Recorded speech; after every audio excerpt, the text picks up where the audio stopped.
you can see there are like 4 matrices I have created. And then now I'm going to combine. Now let me focus on the first 2 matrices, that is A and B, right? So the method I'm going to use is called concatenate. You can get the help using type help np.concatenate. And then you can look at how exactly we could use. So always use help to get more information. So this concatenation function can be used to combine, multiple matrices together. And then you can decide whether you want to whether you want to combine them in row wise or the column wise. So the first one, we will use the default values. What do you mean by default? So I'm going to use, for example, like this, I'm going to use print function nb.concatenate. And then I will put A comma B. So what happens, this will, right, concatenate row wise. Now what happens in row wise, you will see here. Now in A is a 3 by 3 matrix, B is a 3 by 3 matrix, then you will get 6 by 3, right?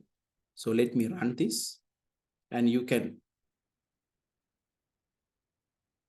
okay, I forgot to include one more bracket. Yeah, so here we have to use one more bracket. Exactly. So try this and observe. In this particular case, you will see concatenate function will take the 2 matrices. The 2 matrices are 3 by 3 matrices. And now we are getting 6 by 3 matrix, which is we concatenate row wise.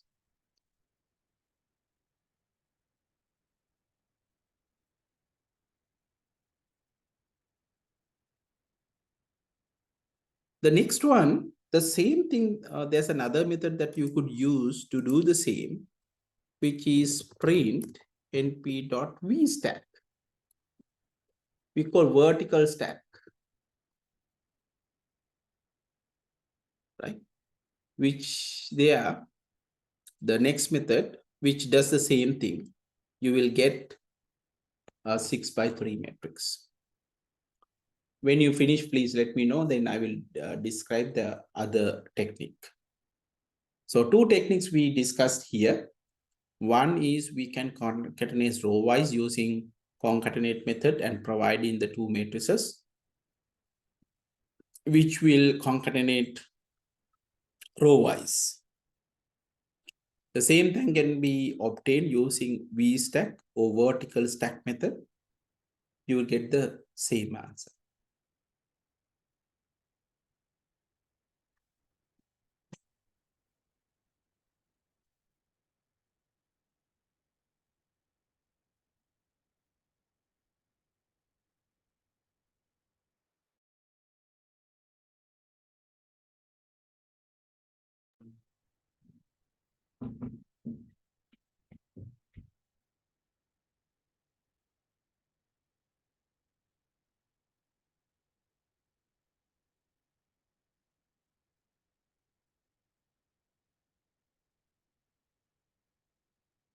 Finished up to this point?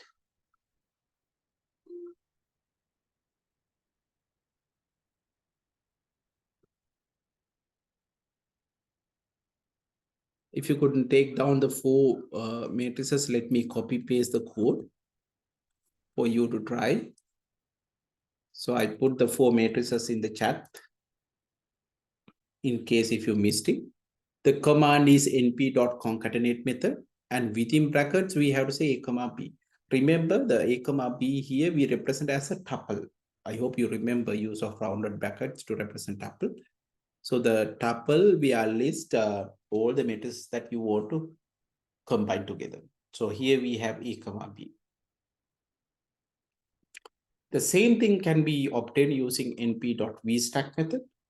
We call vertical stack, which will combine, right, the matrices in row wise.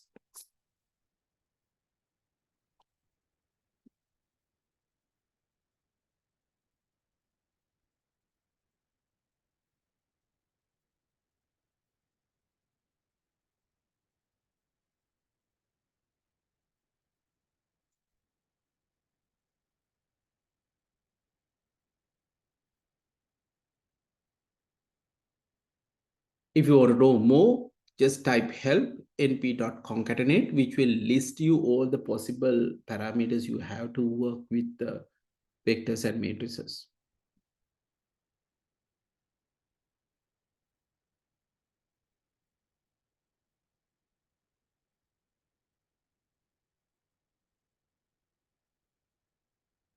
Have you finished up to this point? Just let me know because I'm waiting for your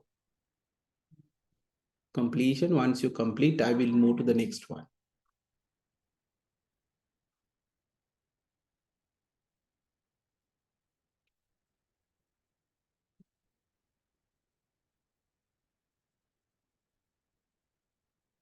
Okay, so the first command I have used is np concatenate.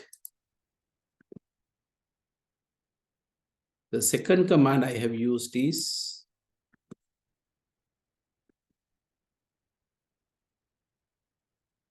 vstack. Again, you can check in the help for more information. Right. The next one, how do you do it in column wise?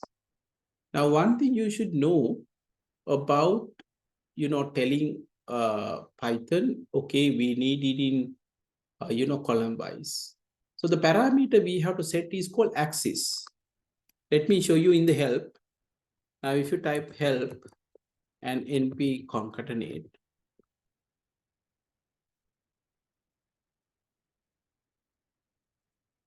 right? And if you look at the documentation, you will see, right? So how we have to define these axis values. So if you go here, concatenate, the function definition, it says, okay, concatenate a comma a2, actually you can have any number of, matrices within the tuple representation. And this one is actually what we need to change. The default, we didn't specify any axis last time. So which means its default is 0, which means row wise. So which means it says int axis int optional. The axis alone, the arrays will be joined. If axis is none, the arrays will be factored before use. Default is 0, which is the row wise, sorry, column wise. Then now what we need is, we need to now in column wise, which we have to say axis is 1. So what we could do is we can simply now say, okay, print, yes, and then np dot concatenate. And within bracket, we can say a comma b.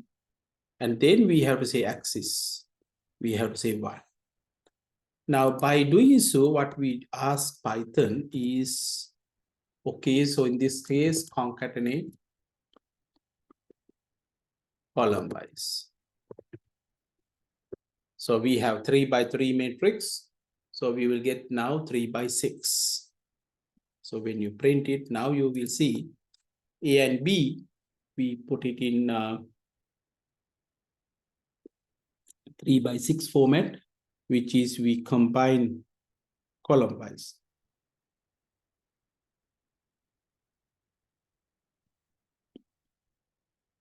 Right, okay.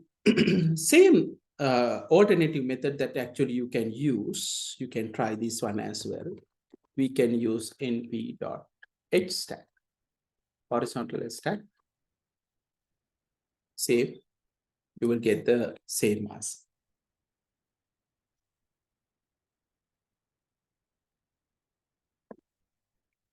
Okay, if you finish up to this point, just let me know.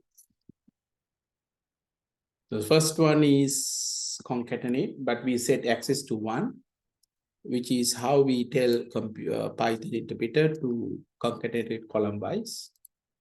The other alternative method is H stack.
If you're finished, please let me know.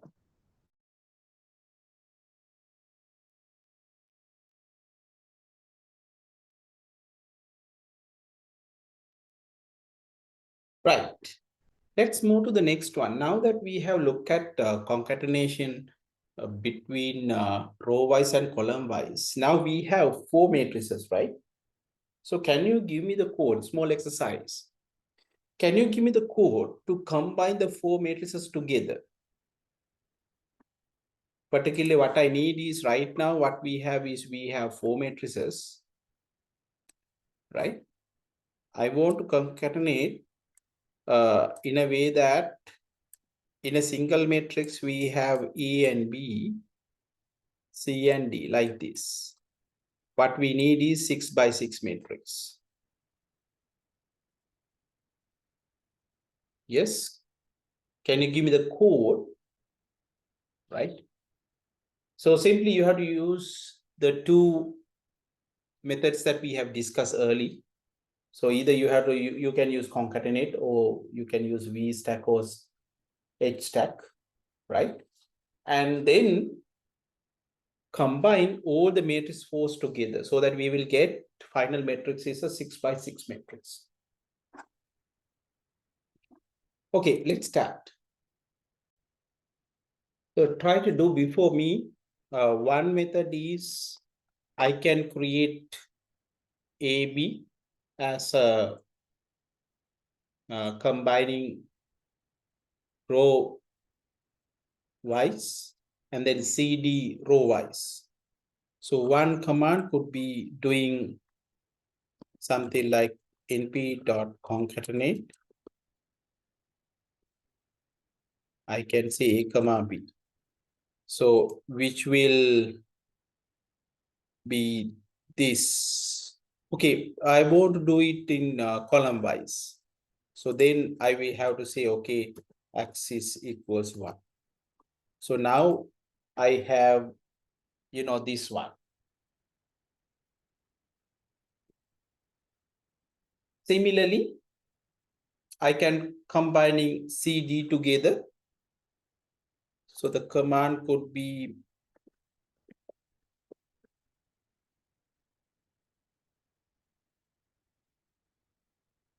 and then I will say axis equals to 1, which is again, I will combine column wise. Now I have like 3 by 6, 2 matrices.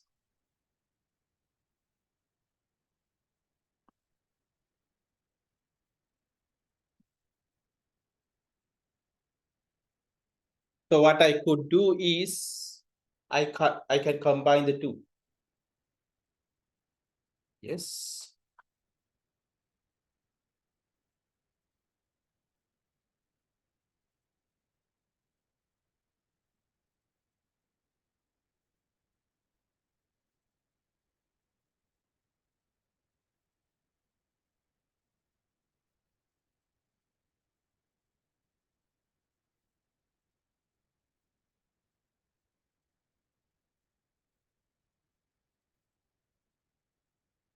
Yes, what is the next step then?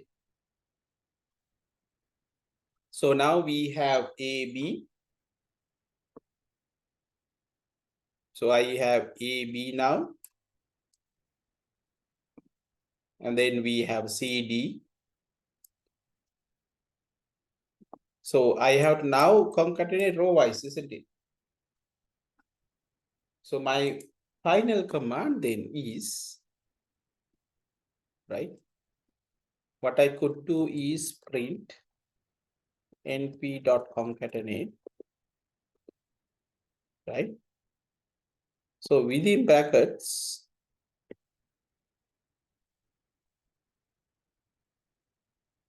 then I can have np.concatenate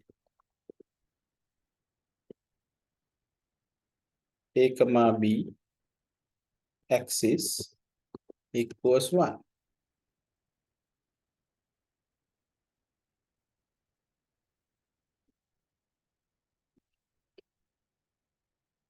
Comma. Then here we can see CD, right? So here we can put C comma D.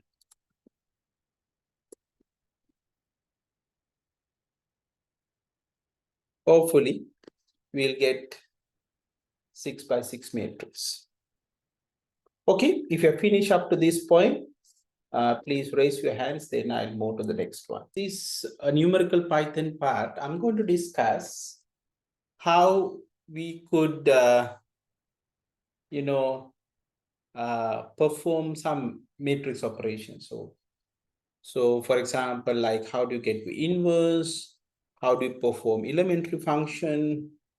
How do you perform vector matrix operations, the cross product, getting mean and averages, which is very important for you, right? As the next part. So let's start.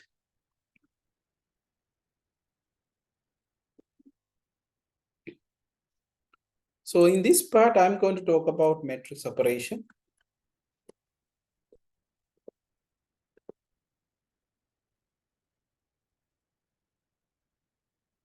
So under the matrix operation, the first thing that I'm going to discuss, the transpose. Now, to get a transpose is very simple.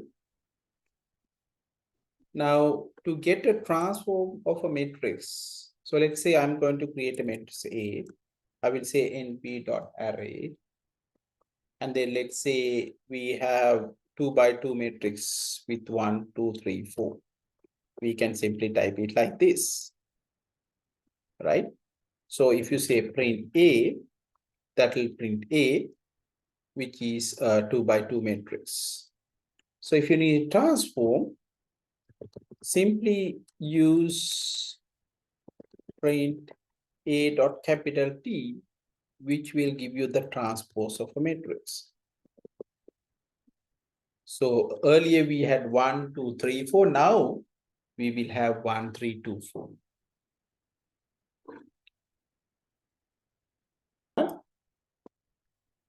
So the next matrix operation that I'm going to discuss is how do you perform elementary wise operations, right? We call elementary operations. Now, what do you mean by elementary operations? Like, let's say we have 2 matrices. I'm going to create matrix A using array method. So let's say we have 1, 2, 3, 4 in one matrix. And let's say we have B. Here we have, let's say, 5, 6. And then we have 7 and 8. AB matrix. Now, for example, if you want to add each individual elements, so we have, let's say 1 plus 5 will be 6, 2 plus 6 will be 8, 3 plus 7 will be 10, 8 plus 4 will be 12, right? So the command will be, simply we can use np.add method. So adding A and B, it will perform, right? Element by element operation. So it will add the first element with the first element of the next matrix, then the second element with the second element, third element with the third element, final element with the final element. So it element wise add.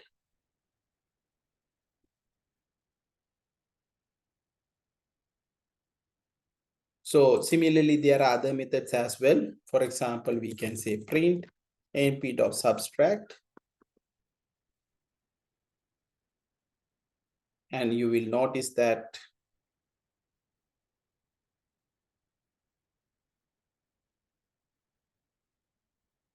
there's an additional S here. Subtract. You will get -4. That is the difference. Similarly, you can use multiply, you can use divide, and so on. Try those two. Try with divide and multiply. And if you finish, just let me know. Okay, so let's move on to the next one. So in the next one, I will discuss the vector matrix function. Now, remember the multiplication. If you do multiplication, let's say multiplying element wise. So we can say print np dot multiply a comma b, and then what you notice the outcome is element by element multiplication. So that means if you have 1 by 5, it's 5, 2 by 6 is 12, then 3 by 7 is 21, 4 by 8 is 32. So this is element wise, but we know that we want to get, matrix multiplication. So when you want to get matrix multiplication, you know that the dimension should match. So for example, in this particular case, if you have 2 by 2 and 2 by 2, so the outcome also will be 2 by 2, right? So when you want to get vector multiplication, vector matrix or vector, right? Or vector matrix multiplication, let's say matrix multiplication. So we have to use np dot operation dot a comma b. So which you will get now the dot operation, what it means. So here we will have 1, 2, right? Then we have to multiply with 1 into 5, 2 into 7, which we will get 90, right? Then 2 into 5,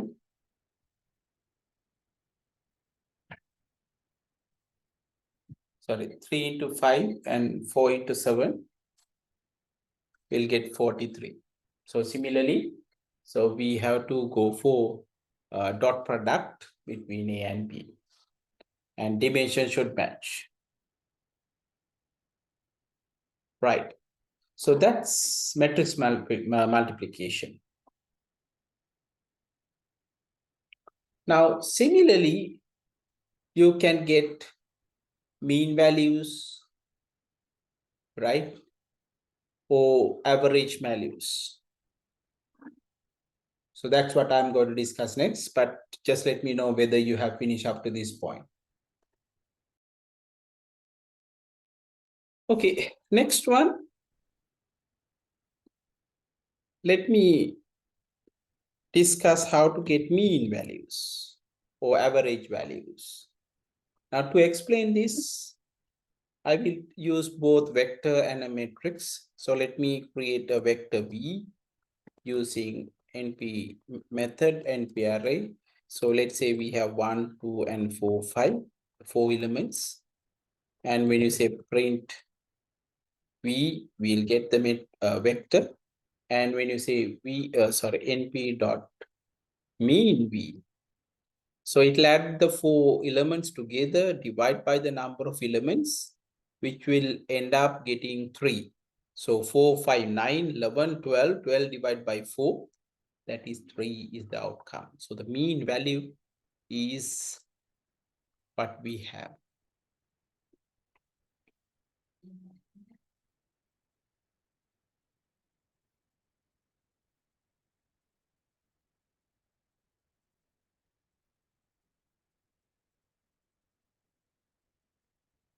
So getting mean value for an array, mean for a matrix, we have first defined a matrix.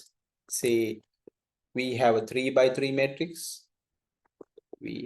So then we have to have a list of lists.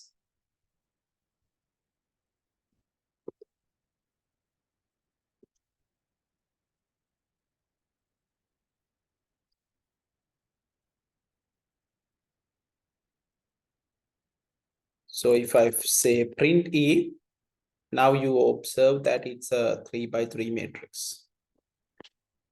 If you just simply say mean A, that will add all the elements together. In this particular case, we have 9 elements, divide by 9, and we'll get the mean value. So when we say mean, we have to say np.mean, right? If you do in this manner, so you will get 5, because when you add 1 to 9, right, you will get 45, right? 45 divided by 9 will get 5. Division will yield a floating point number. So we'll get 5 as a floating point number. Now, sometimes we want to get mean value row-wise and the column-wise. If it is a data set, you know that what it means. Sometimes we want to get the row-wise, sometimes we want to get the column-wise. Remember the axis method we have discussed? Use that. So for example, if I want to print np.mean value, let's say row-wise, so we can say a comma axis, you'll put 0. So when you put 0, what it means, it's a row-wise, right? So in the row-wise, we have 1 plus 4 plus 7. Divide by 3, you will get 4. 2 plus 5 plus 8. That is 15. Divide by 3, it's 5. 3 plus 6, 9 plus 9, 18. Divide by 3, you get 6, right? So that is basically mean value row-wise. So this is row-wise mean. Similarly, you can use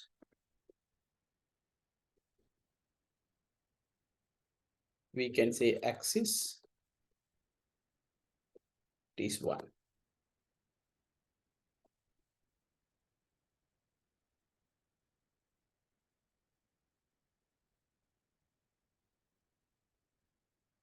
Which is column-wise, right?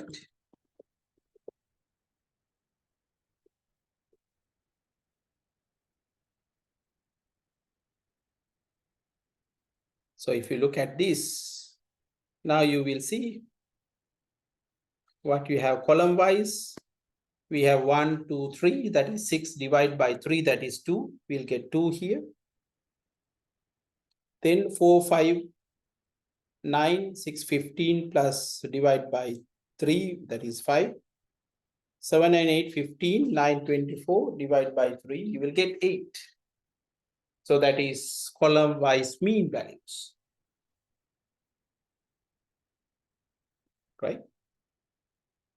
Now the mean is to get the average value. Similarly, you can use sum and product. Try with sum and product.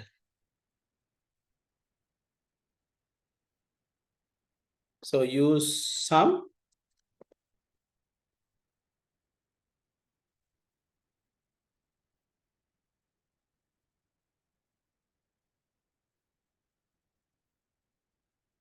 And then you can use product. Get the product. So get the sum in the whole matrix A. Get the sum row-wise, the column-wise. Get the product as a whole matrix. Get the product as row-wise and the column-wise.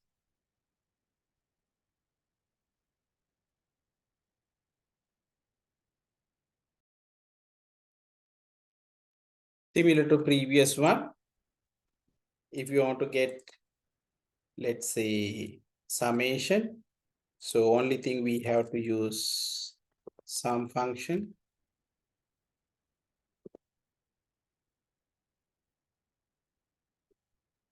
And when you run this, you can see when you add all the elements together, you will get 45. And if you add row-wise, you will get 12, here 15, and this is 18. The column-wise, we have 6, then we have 15, and then the 24. So that is getting sum of the numbers row-wise and then column-wise. Similarly, you can use it for getting product of the elements. So the command is prod, which will give you the product of the elements, all the elements, and row wise, and then the column wise. So you can see the outcome of this, multiplying all the elements from 1 to 9, and then elements row wise, then element column wise. Right.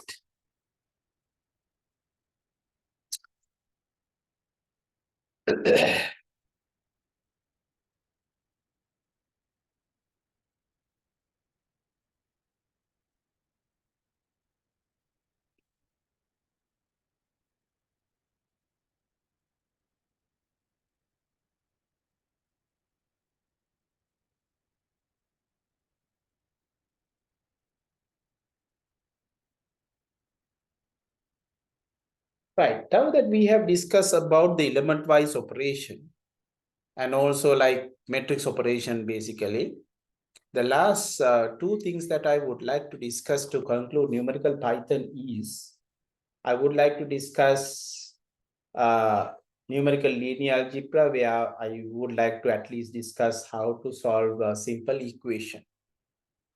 Right. Now, let's look at numerical linear algebra,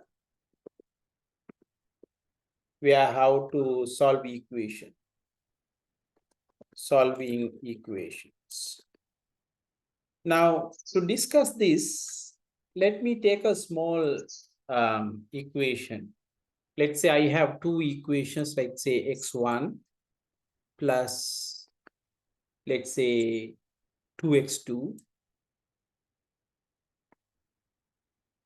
Let's say we have 10. And then let's say x1 minus x2. Let's say it's 7. You know how to solve this? Just subtract, right?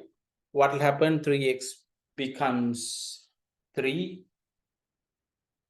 You subtract, x1 is out, right?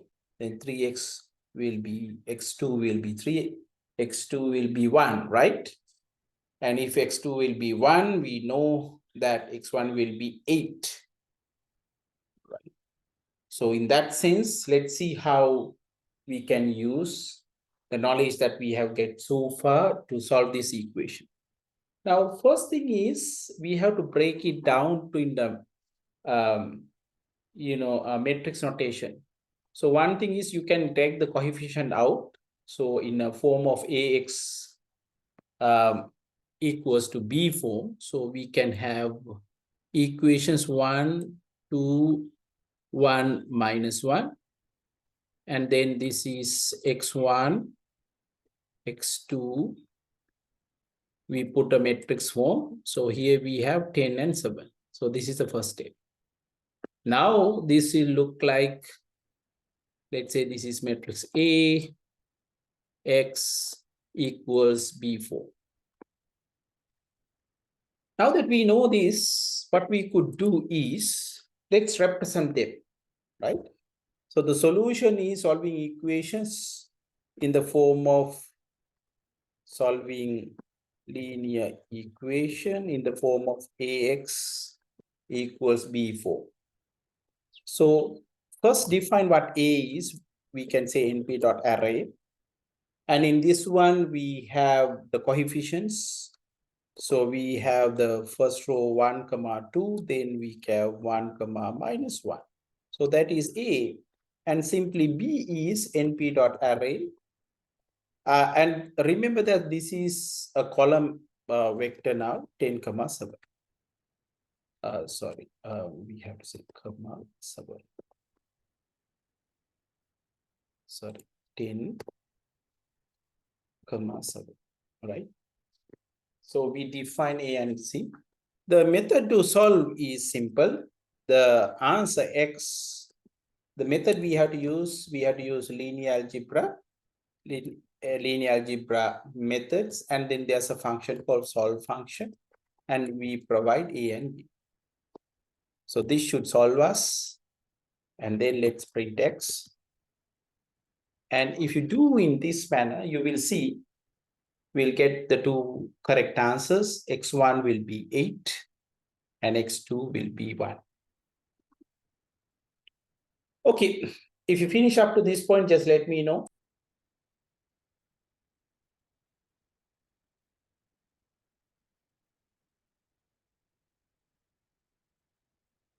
Right. The next one that I would like to discuss as the last section or the last part of this, the numerical Python, is how to solve polynomial equation or polynomial, we can say functions, right? Now, let's say we have a polynomial function like P naught x n, P1 x n minus 1 and so on. So let's see how we can solve this. Now, I'm going to define a polynomial to the power of 3 like this. So let me say my polynomial is something like x to the power 3 plus 2x minus 7, right? We know when you want to find the root, you can equal this to 0 and then you can find root for this, right? Maybe let me take the simple one, right? Yeah, let's start with, let's say we have x minus 1, x minus 3. So we have x squared minus 4x plus 3, right? This is the polynomial. Let's say this is P1. Let's discuss how we can get the roots. Ideally, we should get 1 and 3, isn't it? So getting the roots of the polynomial, so we represent this coefficient as a vector. So in this case, let me say this is P1. I'm going to put it into a vector which consists of the coefficients. So we have 1, right? Minus 4 and 3. That's all we have. So calculate root is easy. So we can say simply print, right? np dot roots, and then we'll say P1. And ideally, this should tells us the roots of the polynomials is 3 and 1. Right? Now there are two additional functions I want to discuss. First one is how do you reconstruct the function? Given that if you know 3 and 1, it's like this. Now here I have created the polynomial by multiplying these two. So let's say we know that the roots are 1 and 3. So how can we get the coefficients or the polynomial? So again, there's a method called poly. And then we will put up the roots value, let's say 3 and 1. And this should ideally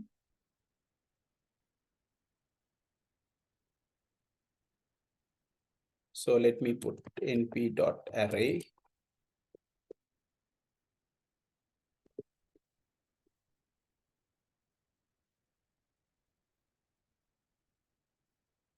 Let me check where I made the mistakes.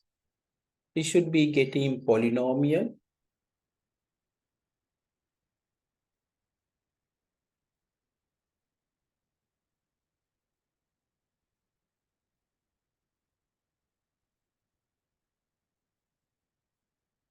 The command is okay. np.poly is the command. Let me go back to check.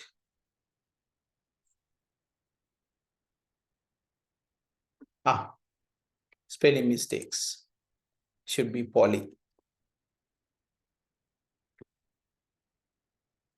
So now you see the second method, poly method, given that the coefficient 3 and 1, it says 1, minus 4 and minus 3, which is the coefficient of the polynomial.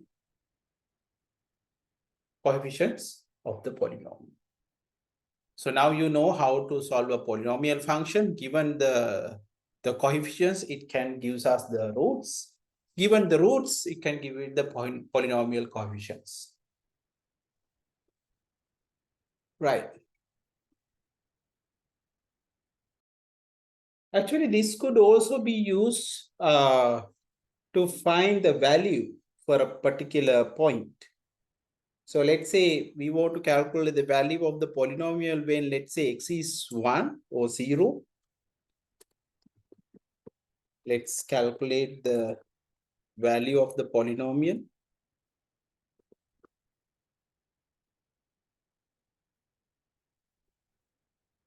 X equals 0. So if the case, we can say np dot polyval, we can say p1 comma 0, which is to say that, okay, the value of p1 when it's 0. So if you put 0 here, this will be 0. This is also 0. You should get 3, right? So in that case, you will see the value you can get as 3. So that is evaluating the polynomial at a given value 3, value in x equals 0. The polynomial value is 3. So as you can see now, I hope you are clear that the numerical Python, this library, is a very useful function, a very useful library for you, especially those who are working in the mathematics. There are many other functions which I have not discussed, but you can find the relevant methods by referring the documentation. Right. With that, we have finished the numerical Python part. We have 2 more topics to cover to conclude of this section.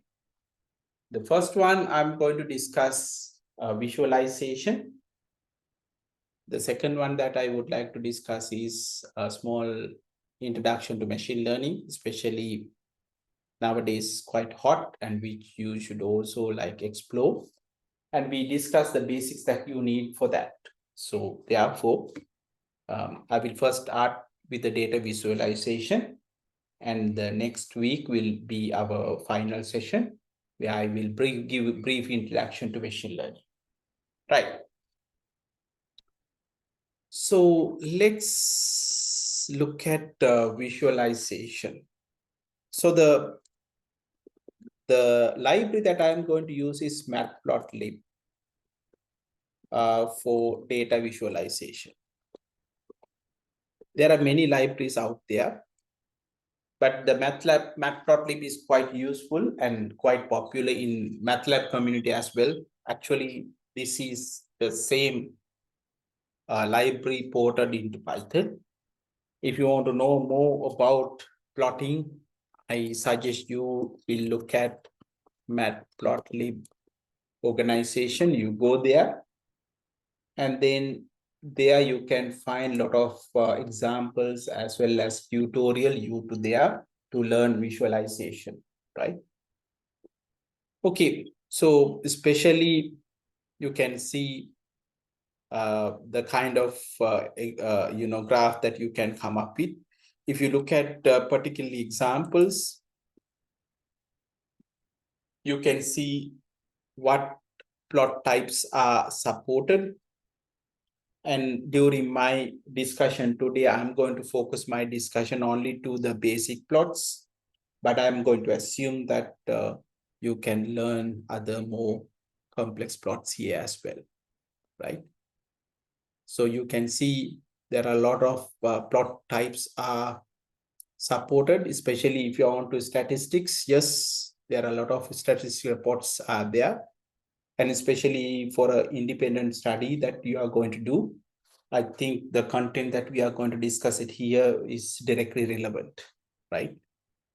There are lots of plot supports and 3D and even the visualization you can perform with the MATLAB plot library. Okay, so let's go back and let me introduce you the basics that you need to discuss the plotting. Now, basic plots are very simple, right? So, but you need to learn like you have to import two libraries. One is importing matplotlib, which is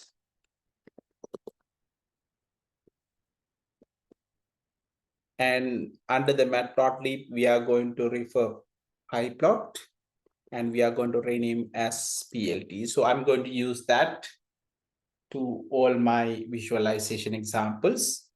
Then I will use import numpy, which is now you are quite familiar, right? That is numerical Python library, which is to generate the vectors and matrices. Right.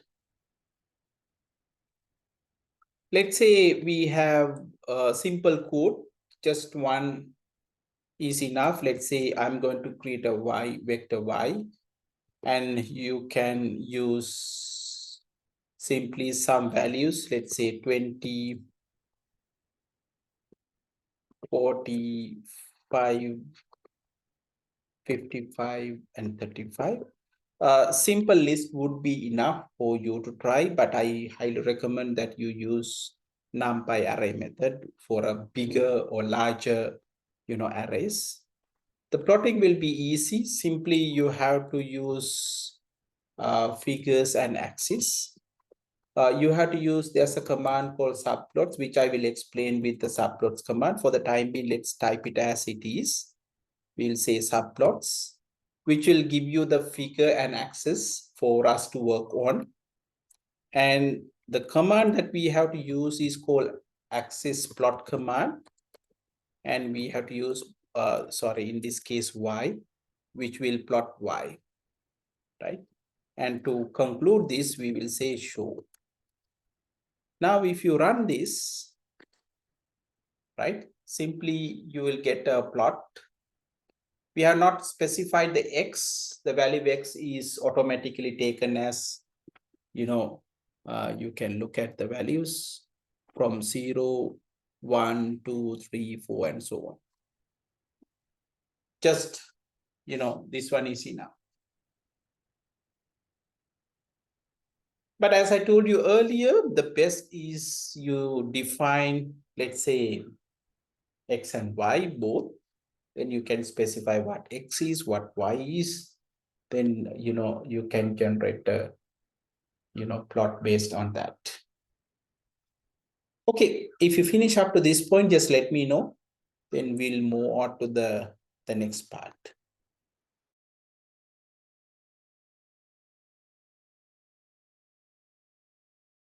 Right. Now let's look at another example where we can define both x and y.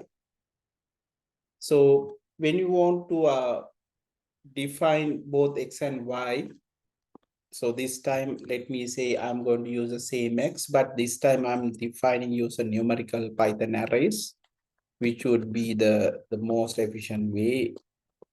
And I think you can get used to it. Let's say we have x is 10, 20, 30, 40, and 50. Actually, you can generate this if you want. You can remember the method we call arrange, for example, you can use to generate. Then let's say y is np array. Let's say here are the values, right? And then simply this part I will explain separately, because this will be, you can understand why this, when we talk about multiple plots, there I will explain. For the time being, we'll understand with this command, we will get the figure as well as axis. Especially you will see when we have multiple axes, how you can actually use them. But right now we have only one axis, and then we are going to plot between x and y, and simply we will show it. And if you run this,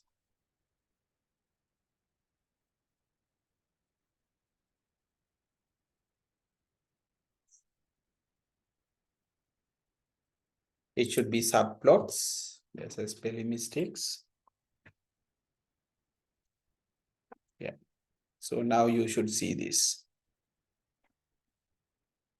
Yes, just try. Let me know when you finish.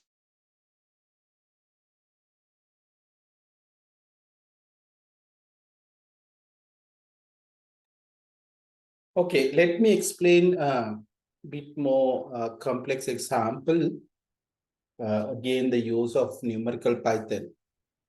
Now, in this one, I'm plotting a sine curve.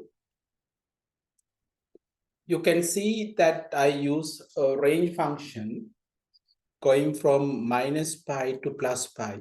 So minus pi, you can see here, I'll put minus 1 into pi, comma pi, with a step of 0.01.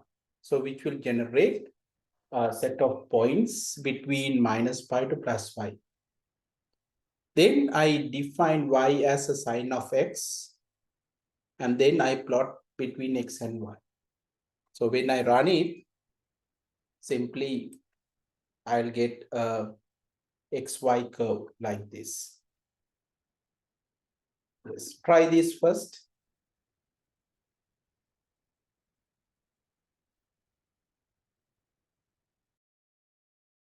Right.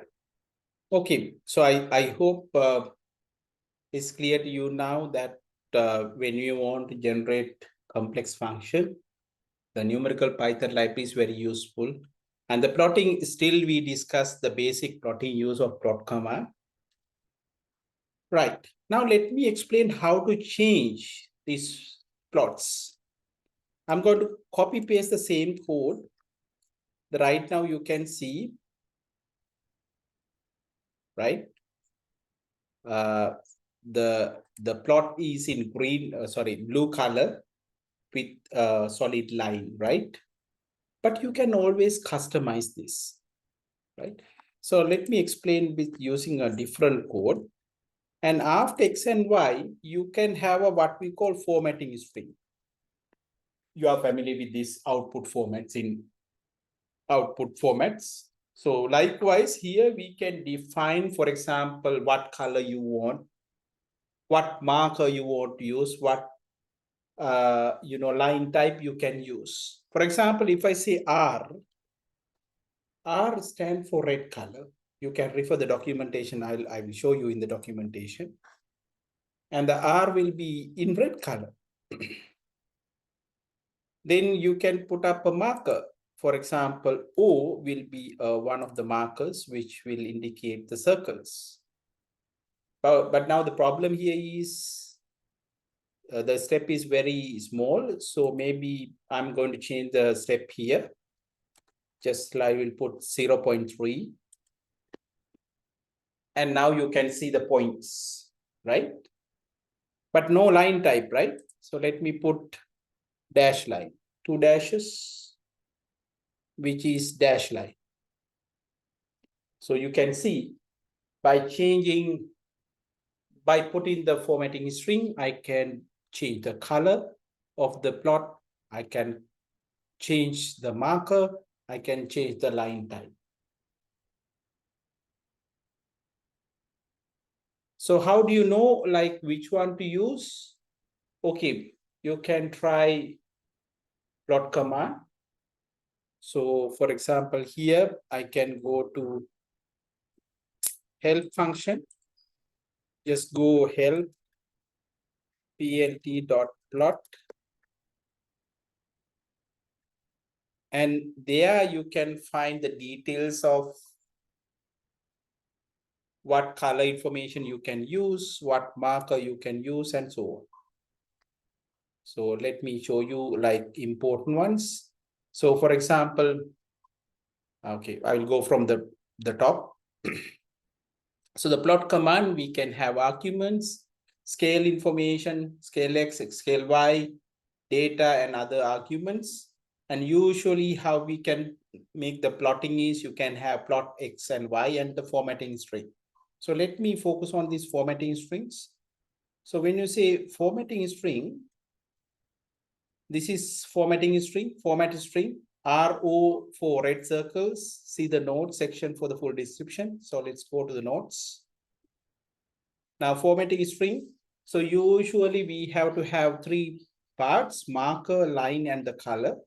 So everyone is optional. If you're not provided, it will use the default values, right? The marker, for example, markers O I have used for the circle marker.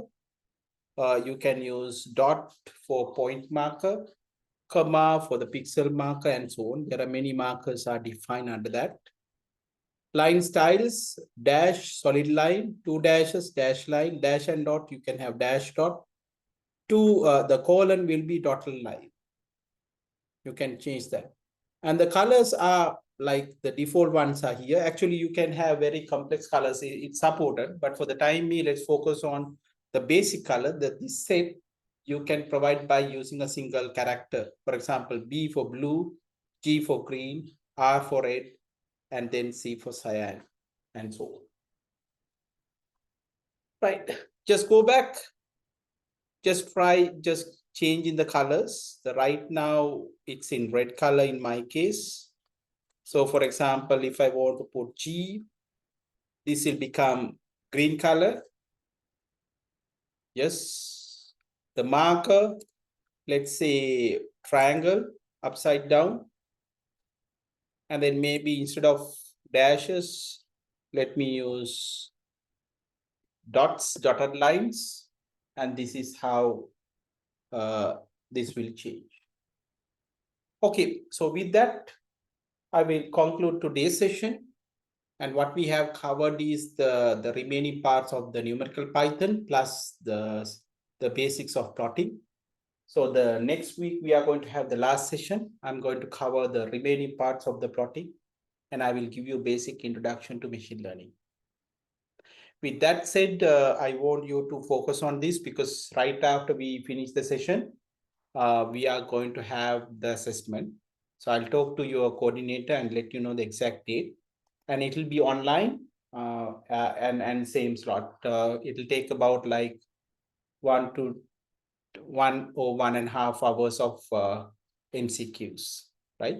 Like what we did in Kahoot. So same format I'm going to use for the assessment. Okay. Any questions?